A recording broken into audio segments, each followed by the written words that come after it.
प्रश्न पहिला, चूक की बरोबर ते सांगा. शेळीचे पिल्लू अंड्यातून बाहेर पडते. चूक. मुंग्याची अंडी खूप छोटी असल्याने ती सहजासहजी दिसत नाही. बरोबर. अंड्यातून फुलपाखराची सुरवंट बाहेर पडते तेव्हा त्यांना फारशी भूक नसते. चूक.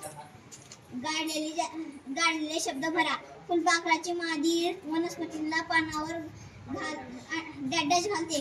अंडी. फुलपाखराच्या डॅश सुरवंट म्हणतात. अळीला. थोडक्यात उत्तरे द्या. जास्त उतारावर पाणी कसे वाहते? जास्त उतारावर पाणी वेगाने वाहते. कमी उतारावर पाणी कसे वाहते? कमी उतारावर पाणी संथपणे वाहते. रिकाम्या जागेत योग्य शब्द भरा. डॅश संपला की पुन्हा थंडीचा मोसम येतो. पावसाळा. आपल्या काही डॅश पूर्ण व्हाव्यात म्हणून माणूस विविध प्राणी पाळतो. गरजा. वनस्पतींना कीड लागू नये म्हणून आपण डॅश फवारतो. कीटकनाशक. शेळीचे पिल्लू अंड्यातून बाहेर पडते. चूक. शेळीचे पिल्लू अंड्यातून बाहेर पडते. चूक. मुंग्याची अंडे खूप छोटी असल्याने ती दिसत नाहीत. बरोबर. अंड्यातून फुलपाखरांची सुरवंट बाहेर पडतात तेव्हा त्यांनी फारशी भूक नसते. चूक.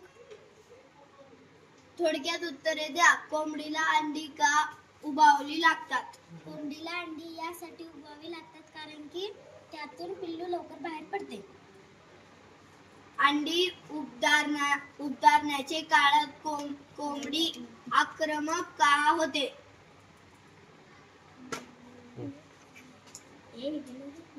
शब्द भरा. डॅश संपला की पुन्हा थंडीचा मोसम येतो. पावसाळा.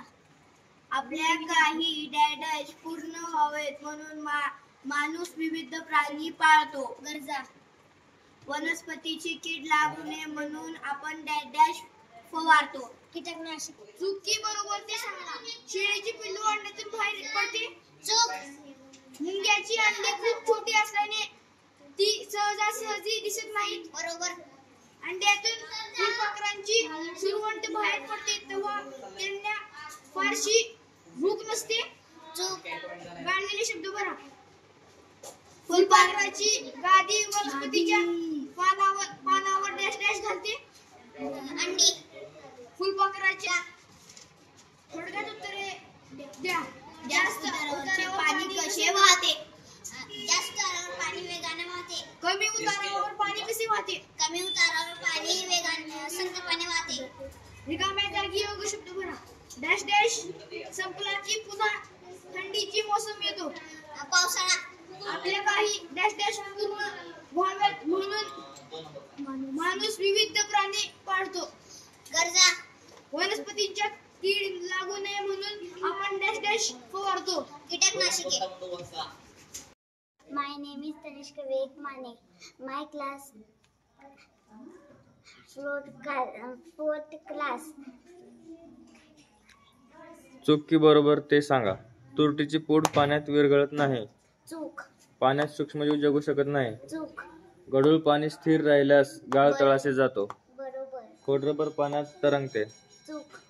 चहा गाळून त्यात चोथा तयार करता येतो. बरोबर. Second question. रिकाम्या जागा भरा. साखर मिठासारखे पदार्थ टाकून ढवळल्यास डॅश होतात. हलक्या. दिसेनासे. दिसेनासे.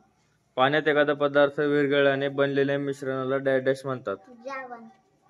जलसंजीवनी हे डॅश द्रावणाचे एक उदाहरण आहे. उपयुक्ती. सर्वच सूक्ष्मजीव उपयोगी नसतात. काही सूक्ष्मजीव शरीरात शिरल्यास डॅश होतात. आजार. गढूळ पाणी स्वच्छ करण्यासाठी त्यात डॅश विरघळतात हे फिरवतात. Okay, very good. My name is Vaibhavi Santosh Pawar. My class is fourth. My class name Raj Mudra Coaching Classes. First question is साखर मिठासारखे पदार्थ पाण्यात टाकून ढवळल्यावर डॅश होतात? दिसेनासे होतात. पाण्यात एखादा पदार्थ विरघळल्याने बनलेल्या मिश्रणाला डॅश म्हणतात. द्रावण. जलसंजीवनी हे डॅश द्रावणाचे एक उदाहरण आहे.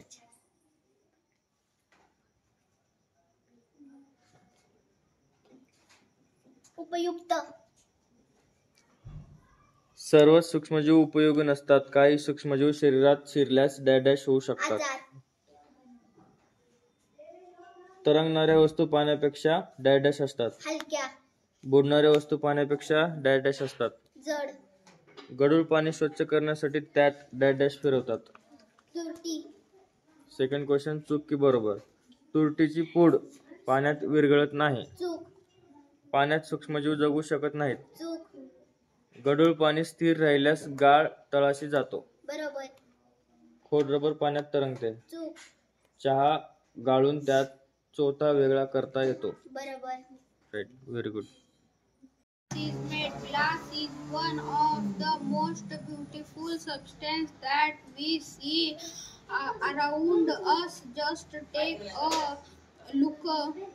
Just take a look around yourself and see how many things you can find that are made of glass.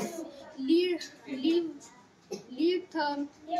both bottles, jars, glass